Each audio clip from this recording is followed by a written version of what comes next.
Hi friends, சளி இருமலுக்கெலாம் ஏற்ற சூப்பரான தூதுவளை ரசம் வாங்க எப்படி செய்யுதுன்னு பார்க்கலாம். மல்லி சீரகம் செலவெல்லாம் அரைச்சி செய்யலாங்க. அந்த மாதிரி செஞ்சால் என் பசங்க சாப்பிட மாட்டாங்க.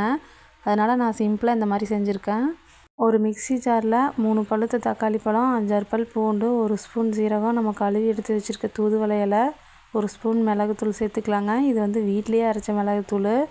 எல்லாத்தையும் போட்டு நல்லா பேஸ்ட்டாக அரைச்சி எடுத்துக்கலாம். ஒரு பெரிய நெல்லிக்காய் சைஸ் அளவுக்கு புளி ஊற வச்சுருக்கேங்க. அதையும் கரைச்சி இதில் சேர்த்துக்கலாம். ஒரு பாத்திரத்தில் எண்ணெய் ஊற்றி கடுகு, கருவேப்பில், வரமிளகா மட்டும் போட்டு தாளித்து விட்டுட்டு நம்ம அரைச்சி வச்சுருக்க பேஸ்ட்டு அதில் சேர்த்துக்கலாம். சேர்த்துட்டு தேவையான அளவு தண்ணி ஊற்றிக்கலாங்க. ரசத்துக்கு தேவையான அளவு.